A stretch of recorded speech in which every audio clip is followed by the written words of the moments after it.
Hola, mi nombre es Jessica y el día de hoy te voy a hablar acerca del párrafo y las características de un párrafo eficiente. Primero, ¿qué es un párrafo? El párrafo es el conjunto de oraciones escritas que comparten un tema y un contexto comunicativo, es decir, que son oraciones escritas en manera secuencial. Y así como las oraciones, los párrafos también se organizan entre sí de una forma secuencial y lógica, ya que de esto dependerá el contexto del texto. Es decir, todas las partes de un párrafo deben estar hiladas de manera lógica y temática, y deben suceder de manera clara y evidente. Ahora bien, hablemos de las características del párrafo. Los párrafos se reconocen porque siempre inician con una mayúscula y concluyen con un punto y aparte, o bien con un punto final, señal que nos indica que se pasará a otro tema o a otro conjunto de información del mismo tema. Y bueno, el párrafo se conforma de una oración principal y de oraciones secundarias. La primera sirve para darle sentido al párrafo, es decir, es la que nos dicta de qué va el párrafo. Y las oraciones secundarias u oraciones temáticas son las que proveen de contexto a la oración principal, aportando información importante para ir entendiendo el contexto de este. Ahora bien, hablemos de los diferentes tipos de párrafos que llegan a conformar un texto, comenzando por el párrafo introductorio. Este es aquel que sirve para iniciar un desarrollo temático y brindarle al lector la información indispensable para comenzar la comunicación escrita. Es decir, que es el párrafo que dentro de un texto da un pormenor del tema que se está tratando.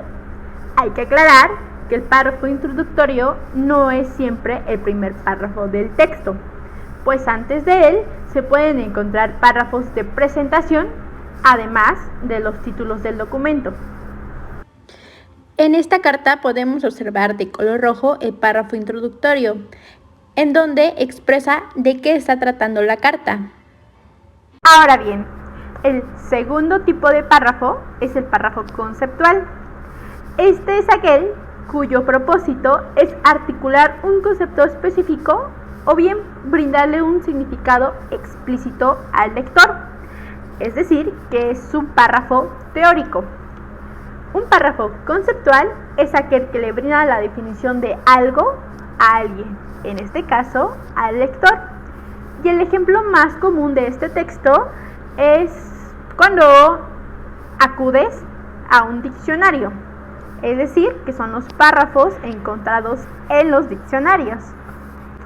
Continuando con las características y tipos de párrafos, el tercer párrafo es el expositivo, y estos son aquellos en los que priva la función expositiva del lenguaje o bien la exposición objetiva de las ideas a abordar en el párrafo.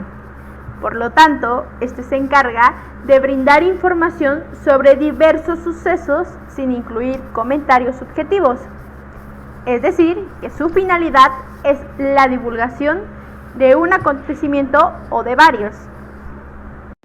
Como puede apreciarse en dicho párrafo, abundan los datos concretos. El perro es mamífero, cánido y tiene 4 patas, y no se incluyen opiniones ni se transmiten emociones. En cuarto lugar, tenemos al párrafo argumentativo. Este es aquel que desarrolla una opinión o una toma de posiciones del autor respecto a un tema o a una información en específico. Es decir, que este es el tipo de párrafo que en un solo conjunto reúne frases de todos los argumentos necesarios para la exposición del tema del texto. En este párrafo, bajo la experiencia de los fumadores, se argumenta el por qué el adquirir tabaco es una adicción enfermiza. El número 5 es el párrafo narrativo. En este se reconstruye un relato o una sucesión de eventos ocurridos, enfocándose en contar una historia o un relato que tiene un progreso histórico. Algunas de sus características son que maneja las comas, el punto y seguido, el punto y coma y claro, el punto final. En este párrafo podemos observar la narración de la historia de cómo un chef le dio fin a su carrera. También se puede observar en color rojo las comas, las cuales son las características de este párrafo. El sexto tipo de párrafo es el párrafo descriptivo, y este es muy fácil, ya que es el que priva la descripción, es decir, que nos brinda los detalles respecto a un evento o un objeto determinado.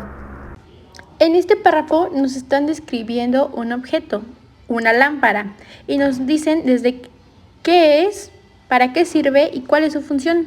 Ahora bien, en séptimo lugar tenemos al párrafo dialogado, y este es aquel en el que tienen lugar los diálogos entre personajes reales o ficticios. Es decir, que son un texto dialogado en donde entra una conversación entre un hablante y un oyente que va alternando estos papeles. Hay diferentes clases y estilos. Los más comunes son los periodísticos, como una entrevista o un debate, pero también tenemos al teatro. Y en este existen dos modalidades de diálogo, las que se dan entre los personajes y la que se establece entre el escritor y los propios personajes con el director de la obra. El diálogo entre los personajes.